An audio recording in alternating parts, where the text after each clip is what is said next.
देश की पार्लियामेंट में हुई एक घटना आज हॉट टॉपिक है। जिस तरीके से इंडिया अलायंस के लोगों ने महामहिम उपराष्ट्रपति जगदीप धनखड़ जी की मिमिक्री करके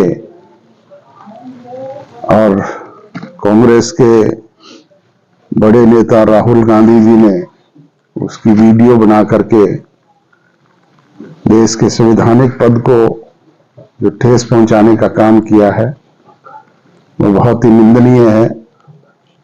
न केवल देश के उपराष्ट्रपति जैसे पद को अपमानित करने का काम किया, बल्कि बहुत बड़े समाज के 9 करोड़ लोगों की भावनाओं को ठेस पहुंचाने का काम भी किया और देश के किसानों को भी बहुत बड़ी पीड़ा देने का काम किया है।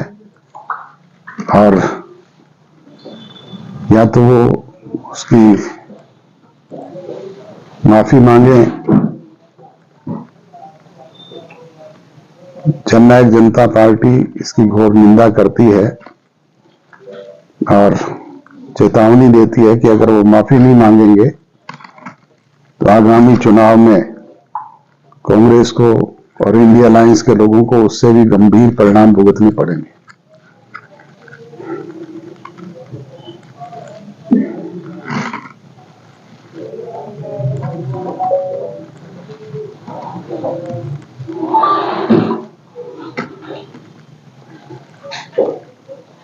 किस तरीके से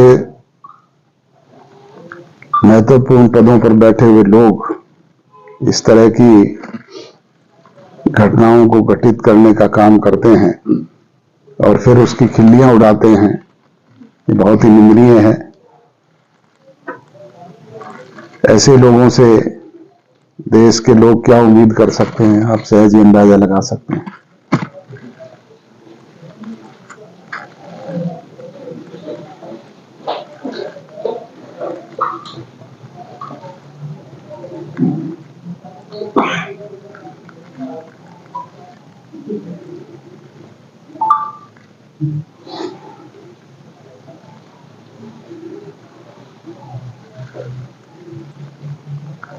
हमारी हरियाणा प्रदेश की असेंबली का सेशन भी होकर के हटा है अभी, उसमें भी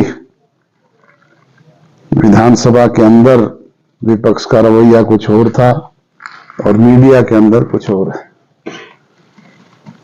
गीता भुक्कल जी और दुष्यंत के इश्यू को लेकर के पहले जो मांग की गई कि सिटिंग जज से जांच करवाई जाए, जब सरकार ने उसकी सहमति दे दी तो अपोजिशन लीडर ने वहां पे रिक्वेस्ट करके और ये कहा कि नहीं, विधानसभा की कमेटी ही इसकी जांच करे।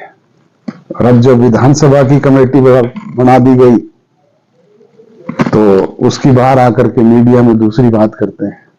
ये उन्हीं की सहमति से बनी।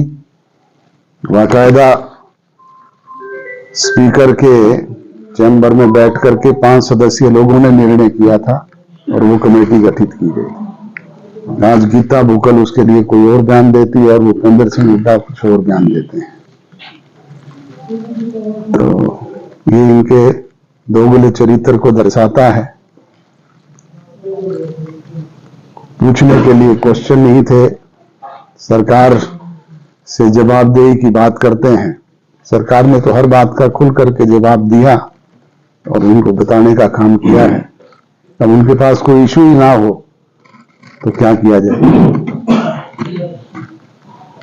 डॉक्टर साहब, क्या लगता है कि दुष्यंत चौटाला को एक टारगेट किया जा रहा है विपक्ष की तरफ से? जिस तरह से आपने कांग्रेस की बात करी और उसके बाद दुष्यंत चौटाला ने उसका जवाब भी दिया, उनके पास सारे डॉक्यूमेंट मौजूद थे इस प्रिंसिपल को लेके। और इसके अलावा अगर चौधरी वीरेंद्र सिंह की बात करें तो उनका निशाना भी रहता कि चुनाव दुष्यंत चौटाला वहां से ना लड़े, जबकि दुष्यंत चौटाला ने कहा कि उचाना से ही वो अपना विधानसभा चुनाव लड़ेंगे। क्या कुछ टारगेट किया जा रहा है जानबूझ के? टारगेट तो उसी को किया जाता है जिसके घर में कुछ 4 दाने हों, और उस बात का उसने एक एक का हाउस के अंदर भी हाउस के बाहर भी जवाब दिया है, निरंतर इस बात को खोल करके बताया है। वीरेंद्र सिंह का कल बयान आया है कि अप्रैल तक गठबंधन हो जाएगा। वीरेंद्र सिंह को तो कहते हुए कई साल हो गए जी। अभी वो अप्रैल का नाम ले रहे हैं। अब अप्रैल का नाम लें, वो आगे फिर कह देंगे कि जून में टूटेगा और फिर कह देंगे नवंबर में टूटेगा।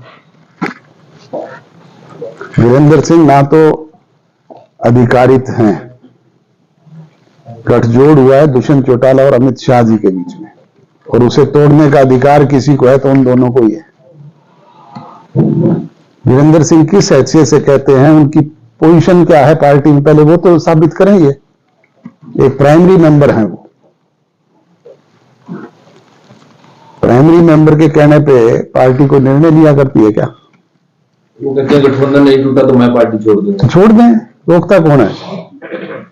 वो कौन सी पार्टी? पहले ये तो बताएं। कभी तो लोकदल के स्टेज पे होते हैं, कभी किसी इंडिपेंडेंट के स्टेज पे होते हैं, वो है किस दल में हमें तो ये नहीं पता।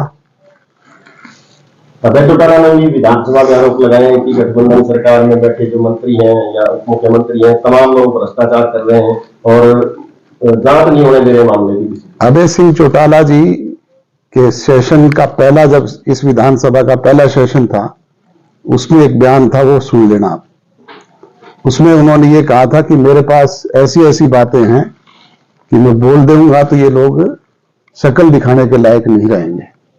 और हमने कहा था भाई बोल दे, हाउस में बोल दे, मीडिया के सामने आके बोल दे, कहीं सार्वजनिक मंच पे बोल दे। 4.5 साल तो गुजर गए, अब तक तो कोई बात हो नहीं पाई। और आपके सामने कभी कुछ बताया हो तो बताओ, आप भी मीडिया के लोग हो। डॉक्टर साहब, लोकसभा के चुनाव हैं, करीब 90 दिन का समय शेष रह गया। जननायक जनता पार्टी की क्या कुछ तैयारियां हैं? 10 की 10 सीटों पे तैयारी कर रही है, जिस तरह से लोकसभा की रैलियां जो है वो कर रहे हैं।